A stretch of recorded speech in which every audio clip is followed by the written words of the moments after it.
Hey everybody, this is another episode of Style Junkie, and I'm Charlie Price, exclusively for AmericanSalon.com. And Style Junkie is just a little outlet for me to rant and rave and talk about all the stuff that inspires me about fashion, beauty, celebrity, and the salon industry. So what I wanted to start with today is men's hair.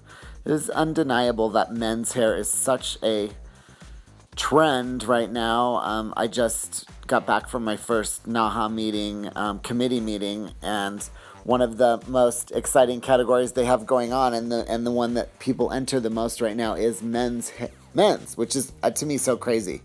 I didn't know people were so interested in men's hair, but you know, we've got all the celebrity barbers and all of this. So I think now at this point it's really important that we all start reading some men's fashion magazines and brush up on the men's fashion trend, I guess, because, you know, it's sort of all over the place. I think at this point it's important to just take a stand on what type of men's hair you want to do, because you've got the ultra hipster, the sort of conservative barbering, and it's kind of like Instagram makeup artists, what I call them. Like, you can see a lot of really hideous, horrible, tacky, bad men's hair all over social media. So it's an opportunity to get yourself, get your staff, get your people interested, clients interested in new men's hair. But I think it's also a time where people are making a lot of really hideous errors as well.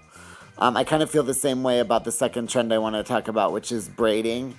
You know, it kind of goes hand in hand with this Mirror app and taking pictures of your work from the back at your station. Like, everybody's doing these really, really poorly done braids. I love a torn up braid. I mean, I love that. I think that's a fashion staple, but I think we need to find a fresh way to look at braids, because it's almost like a little bit of a girl's birthday party on acid that I see on social media. It's like really bright colors and just like a little cap of braids, like something you would do on a 9-year-old. And I was talking to some of my friends this week, and I'm like, where are these people in these photos? I don't see them walking on the street, and I travel all the time. So I'm wondering if this is something that's happening maybe in a vacuum. I'm not sure, but when we're doing braiding, I feel like it's that extreme, or then you've got like the award extreme where everybody looks like some kind of warrior in Braveheart, the movie, or something. So there's got to be something new. I don't know, for some reason to me right now, just like a very classic French braid, you know, moving back into maybe a French braid from always doing cornrows, and I love a cornrow done properly as well. I don't know, just think about a different way to do it. Something fresh, not the way that every single person on social media is doing it, as I think the way to go with braiding. Another trend, this is more of a business trend. I think it's interesting that a lot of people now are not using receptionists. I live in Denver, and a lot of my friends that own salons don't have receptionists, which scares me to death. But I'm wondering if this is sort of the wave of the future, because, you know, the receptionist has been such an integral part of salons and is such an important part of the client's experience, that to just completely eliminate them, I don't even know what I think about it. I just had to start talking about it because I think it's such an interesting, I go back and forth whether I think it's a good idea or a bad idea. But maybe this is something you guys should Facebook me or Instagram message me, whatever. Let's talk about something about this no receptionist trend. It's something that I think I may talk to the guys on Hairbrained about. And it goes kind of with this booth rent trend. There's so much about booth rent now that so many people are entering the industry and going right into a salon studio or whatever. As an educator, I think this is something that I have an opportunity to address, because I'm an independent educator, so I can, you know, have an interface with people that are looking for, you know, education outside of a manufacturer, because usually the big manufacturer education is driven to larger commission salons. I think if you're going to be a booth renter right now, you just got to really own the fact that you're going to have to really maintain your brand, you know, inspire yourself, go out and educate yourself. There won't be a lot of infrastructure for you that's not manufacturer based. So I think it's more important than ever for people that are in the industry, entering the industry, especially if they're going the Boothman route, to do their goal setting, their short term, medium term, and long term goals, and really stick to those plans. Because if you're a booth runner, you're really in it on your own. This sort of leads me to the last part of what I wanted to say today, which was talking all about image, because I think we're all so obsessed with our branding now and our identities on putting it out there to the world in whatever kind of marketing we do for ourselves. And I just think about high fashion. I think, when you're going to craft your image, what is your style? I think of like Prada versus Comme des Garçons, who are two of my favorite designers. Prada obviously is an Italian fashion house that super successful, and I think Miuccia Prada does such a great job with her fashion shows every season, because she's, definitely part of the mainstream. This is a commercial brand, even though it is a luxury brand.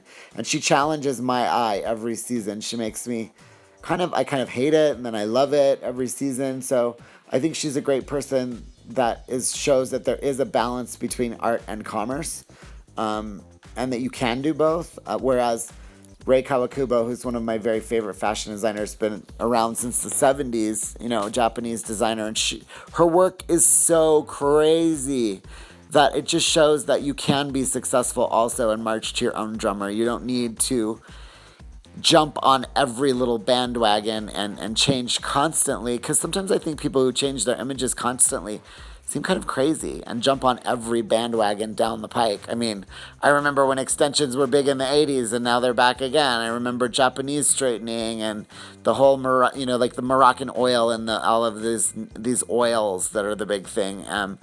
The organic, vegan. I mean, it's just like enough with these trends. It's like, who are you? Just be a well-rounded hairstylist that has their own signature style. And, we want to stay contemporary. We want to know what's going on seasonally and what's going on in our business, and not be afraid to embrace a trend if it works for us. But I think everybody's running down these streets just following this whatever thing emerges, and it's kind of ridiculous these days. I think of one of my analogies that I use all the time is like, if you want to be a well-rounded hairstylist, you want to know about fashion, you want to know about Chanel and like classic luxury, and then you also want to know about street trends and punk.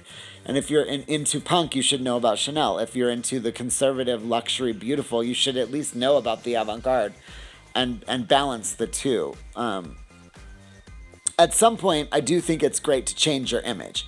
If you've been doing the same thing and you need a reinvigoration, you need a reinvention or a rebirth, I think that's all great too, because think about Miley Cyrus. She really needed to eviscerate the old Hannah Montana, and she's turned into such a force in pop culture now. I think of Dior after the debacle of John Galliano with his craziness. They've done a great job of sort of rebooting their brand. So I think you shouldn't be afraid to reboot your brand. Just don't look like a crazy person.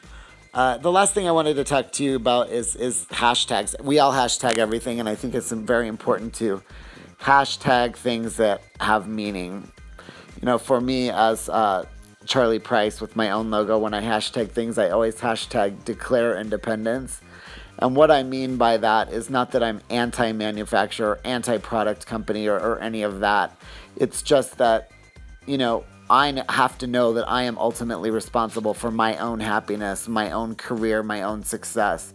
There is no salon owner, there is no mentor, there is no product company, no beauty school chain. Nobody can do it really for me. I have to do it myself. And once you own that independence, it's very liberating. For Beauty Underground, which is our artist collective of just people from all different manufacturers all over the country and what have you, we do surrender to the pleasure, because what we find as we go around and do classes is that people forget to just enjoy the craft and immerse themselves in the history and enjoy our job. Because I think most of us went into hair because we, in some form or another, enjoy that artistry and that fun and the excitement of that craft, of doing that craft, of creating beauty. And so with that, I'm going to say surrender to the pleasure and I hope that you think about some of the stuff that's going on in the industry and take a stand one way or the other. What do you care about? What do you think about this stuff? And then, of course, tell me what you think about what my opinions are, because I love knowing what everybody thinks.